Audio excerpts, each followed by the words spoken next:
አሰላሙ አለይኩም ወራህመቱላሂ ወበረካቱ። የተወደዳችሁ እንዴት ቆያችሁን? የሚያዝያ 13 2018 ሚንበር ኸበር ጀመረ።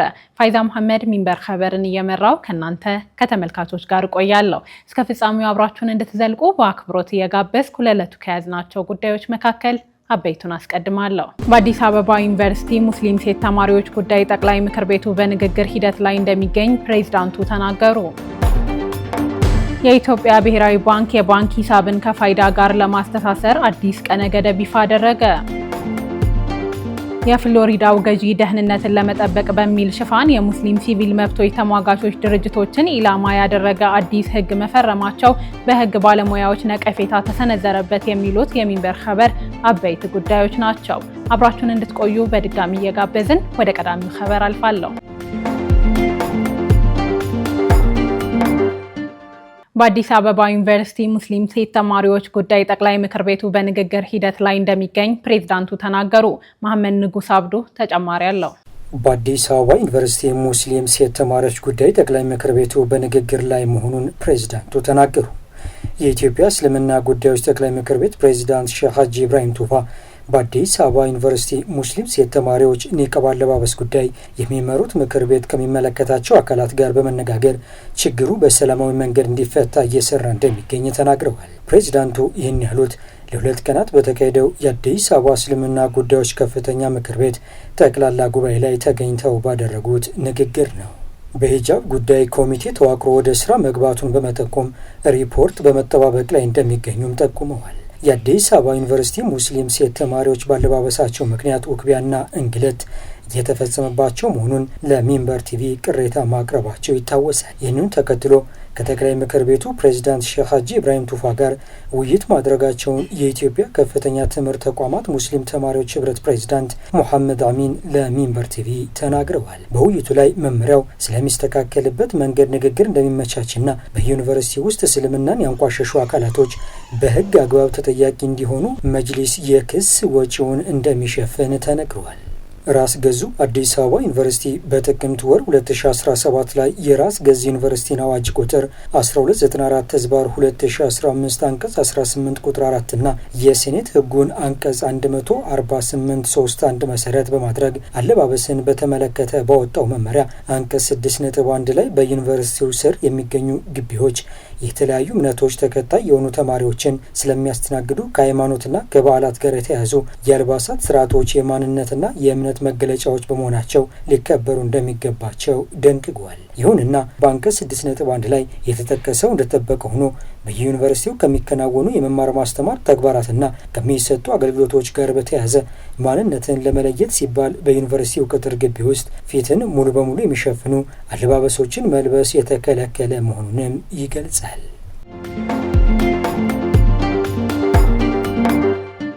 የኢትዮጵያ ብሔራዊ ባንክ የባንክ ሂሳብን ከፋይዳ ጋር ለማስተሳሰር አዲስ ቀነ ገደብ ይፋ አደረገ።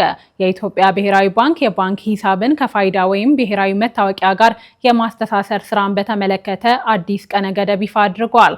ማዕከላዊ ባንኩ ለመገናኛ ብዙሃን በላከው ማሳወቂያ 26 የኢትዮጵያ ዋና ዋና ከተሞችና በሐረሪ ክልል የሚገኙ ሁሉም የባንክ ደንበኞች እስከ ግንቦት 6 2018 ድረስ አስተሳስረው እንዲጨርሱ አሳስበዋል። በተቀሩት የኢትዮጵያ ክፍሎች የሚገኙ የባንክ ቅርንጫፍ ደንበኞች ደግሞ እስከ ሰኔ 30 2018 ድረስ ማጠናቀቅ ይኖርባቸዋል ብለዋል። ብሔራዊ ባንኩ በተቀመጠው የጊዜ ገደብ ሂሳባቸውን የማያስተሳስሩ ደንበኞች ከባንክ ሂሳባቸው ከወጪ ወይም ተቀናሽ ግብይት እንደሚታገድ አሳውቋል።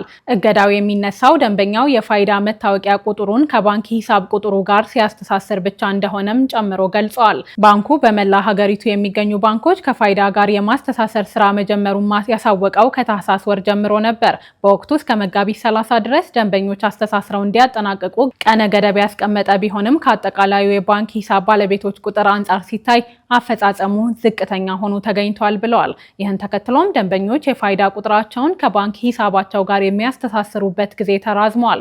በአሁኑ ወቅት የፋይዳ ተመዝጋቢዎች ቁጥር ከ40 ሚሊዮን በላይ መድረሱም ተገልጿል። በአዲስ የጊዜ ሰሌዳ አዲስ አበባና ድሬዳዋ አስተዳደርን ጨምሮ 26 ከተሞች ግንቦት 6 2018 ማጠናቀቅ እንደሚኖር እንደሚኖርባቸው ተገልጿል። ይሁን እንጂ ይህ የተሰጠው አቅጣጫ የዲፕሎማቲክ ማህበረሰብንና በውጪ ሀገር የሚኖሩ ነዋሪዎችን አይመለከትም ብለዋል። በውጪ ሀገር የሚገኙ የሂሳብ ባለቤቶች አስፈላጊውን ማስረጃ በአካል ወይም በህጋዊ ወኪሎቻቸው አማካኝነት ለባንኮች በማቅረብና በማረጋገጥ ከዚህ ውሳኔ ነፃ መሆን እንደሚችሉ ተገልጿል። ምክር ቤቱ የኢትዮጵያ አቪዬሽን ሴኩሪቲ ማሻሻያ ረቂቅ አዋጅን አጸደቀ። የህዝብ ተወካዮች ምክር ቤት ዛሬ ማክሰኞ ሚያዝያ 12 2018 ባካሄደው 15ኛ መደበኛ ስብሰባ የኢትዮጵያ አቪዬሽን ሴኩሪቲ አዋጅን ለማሻሻል የቀረበ ረቂቅ አዋጅን መርምሮ አጽድቋል። በምክር ቤቱ የውጭ ግንኙነትና የሰላም ጉዳዮች ቋሚ ኮሚቴ ምክትል ሰብሳቢ ዶክተር ፈትሒ መህዲ ረቂቅ አዋጁን አስመልክቶ ሪፖርትና የውሳኔ ሀሳብ አቅርበዋል። የማሻሻያ አዋጁ በሚዘረጋቸው አሰራሮችና ቴክኖሎጂዎች መሰረት ያሉትን የደህንነት ስጋቶች የሚፈታ ስለመሆኑ በውሳኔ ሀሳቡ ተገልጿል። በዓለም አቀፍ የሲቪል አቪዬሽን ስታንዳርድ እና መለኪያ መሰረት የተሻለ የአቪዬሽን ሴኩሪቲ መገንባት የሚያስችል እንዲሁም እንደ ሀገር ከዚህ በፊት የነበረውን መልካም ገጽታ ለማስቀጠል የሚያስችል ማሻሻያ አዋጅ ስለመሆኑም አስረድተዋል። የኢትዮጵያ አየር መንገድ ግሩፕ እንደ ሀገር ሲያስመዘግብ የነበረውን ከፍተኛ ውጤት ለማስቀጠል ወቅቱን የዋጀ የህግ ማዕቀፍ በማበጀት ለዓለም ማህበረሰብ ደህንነቱ የተጠበቀ በቴክኖሎጂ የታገዘ አስተማማኝና ቀልጣፋ የአየር ትራንስፖርት አገልግሎት መስጠት እንደሚያስችልም ተብራርተዋል። ነባሩ አዋጅ 432/1997 ከ20 ዓመታት በላይ ያለ ማሻሻያ የቆየ በመሆኑ ዘመኑ ያመጣቸውን ውስብስብ ህገወጥ ጣልቃ ገብ ድርጊቶችን ለመቆጣጠር የሚያስችል ስለመሆኑም ተገልጿል። የምክር ቤቱ አባላት በበኩላቸው የአዋጁን አስፈላጊነት በሚመለከት አስተያየት ያቀረቡ ሲሆን በቀጣይ ገቢ አሰባሰብን ጨምሮ አፈጻጸም ላይ ትኩረት ሊደረግ ይገባል ያሏቸውን ሀሳብ አቅርበዋል። በመጨረሻም ምክር ቤቱ የቀረበውን ረቂቅ አዋጅ ቁጥር 1412/2018 አድርጎ በሁለት ተቃውሞና በሁለት ድምፀ ተአቅቦ በአብላጫ ድምፅ መጽደቁን ምክር ቤቱ ያሰራጨው መረጃ ያመለክታል።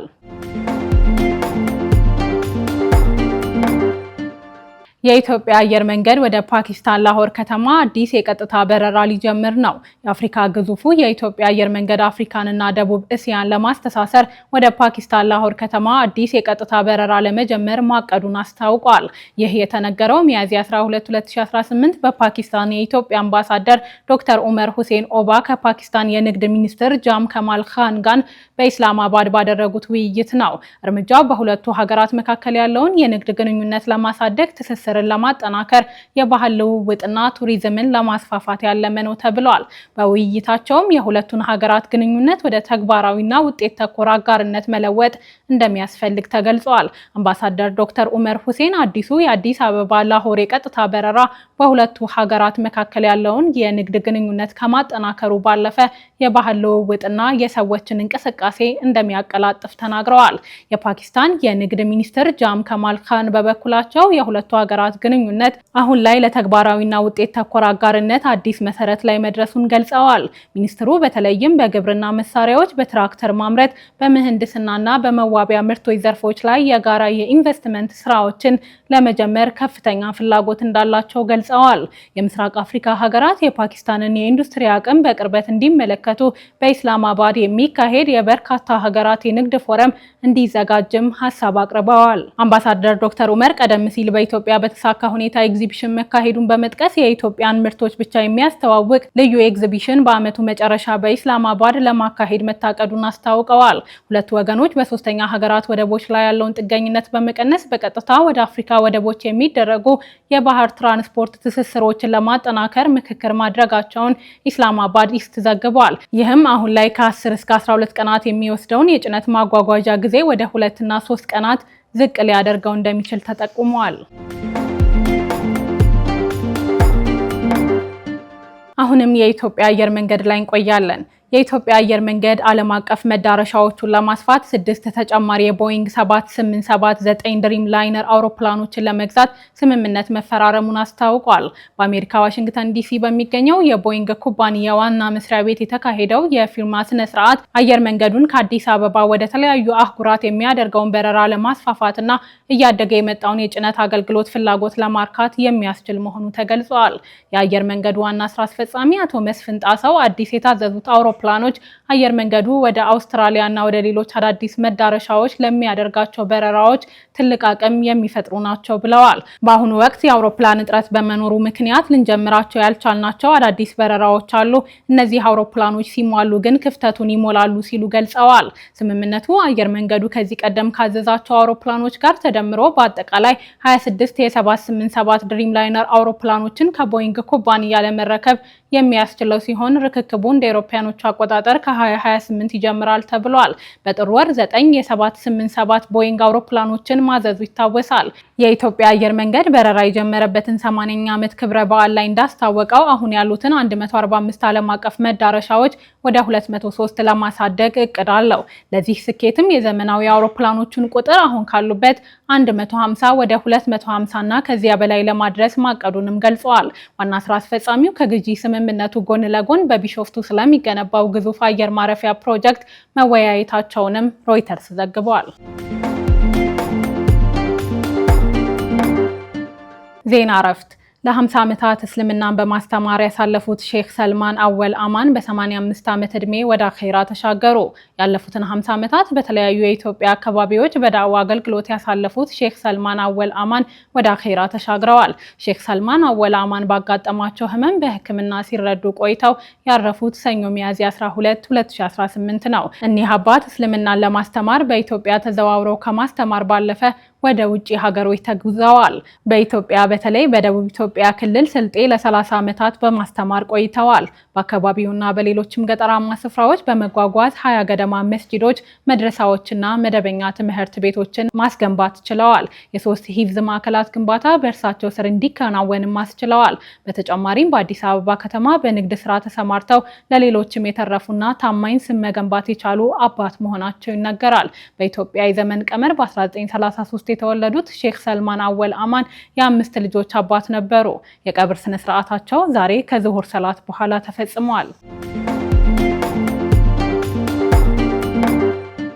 የተወደዳችሁ አሁንም የተከታተላችሁ የምትገኙት ሚንበር ኸበርን ነው። አብራችሁን ስላላችሁ ደስ ይለናል። ለሚንበር ኸበር ጥቆማ ወይም ማስተያየት ካላችሁ በአጭር የስልክ ቁጥር 9282 ላይ ብትልኩልን አጣርተን መልሰን ለእናንተው እናቀርባለን።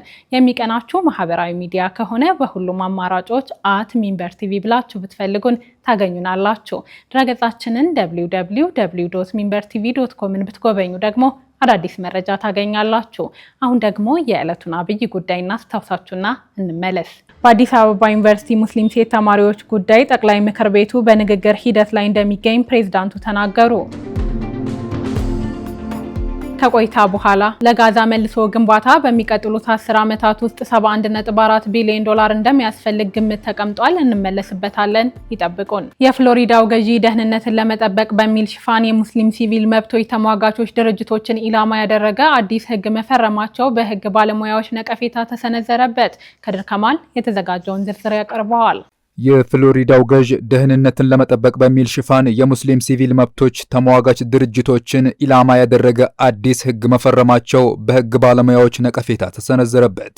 የፍሎሪዳው ገዥ ሮን ዳሳንቲስ እርሳቸውና ካቢኔያቸው በሽብርተኝነት ተግባር ላይ ተሰማርቷል ብለው ያመኑበትን ማንኛውንም ቡድን በአሸባሪነት የመፈረጅ ስልጣን የሚሰጥ ሕግ ፈርመዋል። ይህ ሕግ የሕግ ባለሙያዎች እንደሚሉት ከዚህ ቀደም ታይቶ የማይታወቅ ምናልባትም ሕገ መንግስታዊ ያልሆነ እና በቀጥታ የሙስሊም መብት ተሟጋች ቡድኖችንና የፍልስጤም አክቲቪስቶችን ኢላማ ያደረገ ነው። HB 1471 የተሰኘው የሕግ ረቂቅ ለገዢው የተፈረጁ ድርጅቶችን የመበተን እና ለእነሱ ቁሳዊ ድጋፍ የሰጠ ማንኛውንም ሰው የመክሰስ ስልጣን ይሰጣል። ይህም ለፍረጃው መሰረት የሆነውን ምክንያት ለሕዝብ ይፋ ማድረግ ሳያስፈልግ የሚፈጸም ነው። በተጨማሪም የትምህርት ተቋማት የተፈረጁ ቡድኖችን እንዳያስተዋውቁ የሚከለክል ሲሆን በአንዳንድ ሁኔታዎች ዩኒቨርሲቲዎች ለእነዚህ ቡድኖች ድጋፍ የሚገልጹ ተማሪዎችን እንዲያባርሩ ያዛል። ሕጉ የወጣው ዳሳንቶስ በዚህ ዓመት መጀመሪያ ላይ የአሜሪካ እስላማዊ ግንኙነት ምክር ቤት የፍሎሪዳ ቅርንጫፍን የውጭ አሸባሪ ድርጅት በማለት የፈረሙበትን አስፈጻሚ ትዕዛዝ ተከትሎ ነው። ምክር ቤቱ ይህንን እርምጃ በመቃወም ጉዳዩን ወደ ፍርድ ቤት በመውሰዱ ትዕዛዙ ተግባራዊ እንዳይሆን የሚከለክል የመጀመሪያ ደረጃ እገዳ አግኝተዋል። የግዛቲቱ መከራከሪያ ምክር ቤት እንደ ኤሮፓውያን አቆጣጠር በ2007 የፍልስጤም የበጎ አድራጎት ድርጅቶችን በሚመለከት በተካሄደ የሽብር የገንዘብ ድጋፍ የፍርድ ሂደት ላይ ክስ ያልቀረበበት ተባባሪ ተብሎ መጠቀሱን መሰረት ያደረገ ነው። የፌዴራል ፍርድ ቤቶች ግን ከዚህ በኋላ አቃቤ ሕጎች በዚያ መዝገብ ላይ የተጠቀሱትን የአሜሪካ እስላማዊ ድርጅቶችን መብት መጣሳቸውን አረጋግጠዋል። ምክር ቤቱ በበኩሉ ተባባሪ የሚለው መጠሪያ ከሕግ ዘዴ ያለፈ ምንም ፋይዳ እንደሌለው ሲገልጽ ቆይቷል። ሙስሊም ኔትወርክ ቲቪ እንደዘገበው ሕጉ በሙያተኞች ከዚህ ቀደም ታይቶ የማይታወቅና በሕግ ረገድ ደካማ ተብሎ የተበየነ ነው። ምንም እንኳን በዩናይትድ ስቴትስ ውስጥ የሸሪያ ሕግ ተተግብሮ ባይታወቅም ቴክሳስ እና አርካንሳስ በተለይ የሸሪያ ሕግን የሚከለክሉ ሕጎችን አጽድቀዋል። እንዲሁም ተመሳሳይ የሕግ ረቂቆች በ44 ግዛቶች እና በኮንግረስ ቀርበዋል። ለጋዛ መልሶ ግንባታ በሚቀጥሉት 10 ዓመታት ውስጥ 71.4 ቢሊዮን ዶላር እንደሚያስፈልግ ግምት ተቀመጠ። ጋዛ ለ24 ወራት ከዘለቀው ግጭት በኋላ ለማገገምና መልሶ ለመገንባት በሚቀጥሉት 10 ዓመታት ውስጥ 71.4 ቢሊዮን ዶላር ያስፈልጋታል ያሉት የአውሮፓ ህብረት፣ የተባበሩት መንግስታት ድርጅትና ዓለም ባንክ ናቸው። በጋራ ባስጠኑት ሰነድ ላይ ይህን ይፋ አድርገዋል። የጋዛ ፈጣን የጉዳትና የፍላጎት ግምገማ የተሰኘው ሰነድ እንደሚያመለክተው ከመሰረታዊ አገልግሎቶች መካከል አስፈላጊ የሆኑትን መልሶ ለማቋቋም ወሳኝ መሰረተ ልማቶችን ለመገንባትና ኢኮኖሚውን ለመደገፍ በመጀመሪያዎቹ 18 ወራት ውስጥ 26.3 ቢሊዮን ዶላር ያስፈልጋል። በግምገማው መሰረት በጋዛ ያለውን የአካላዊ መሰረተ ልማት ውድመት በ35.2 ቢሊዮን ዶላር ተገምቷል። የኢኮኖሚና የማህበራዊ ኪሳራው ደግሞ 22.7 ቢሊዮን ዶላር ደርሷል። በጥናቱ በግጭቱ ከፍተኛ ጉዳት የደረሰባቸው ዘርፎች የመኖሪያ ቤቶች፣ ጤና፣ ትምህርት፣ ንግድና ግብርና ናቸው። እንደ ዘገባው ከሆነ ከ371,888 በላይ የመኖሪያ ቤቶች ወድመዋል ወይም ጉዳት ደርሶባቸዋል። ከግማሽ በላይ የሚሆኑት ሆስፒታሎች ከስራ ውጪ ሆነዋል። ከሞላ ጎደል ሁሉም ትምህርት ቤቶች ወድመዋል ወይም ጉዳት ደርሶባቸዋል።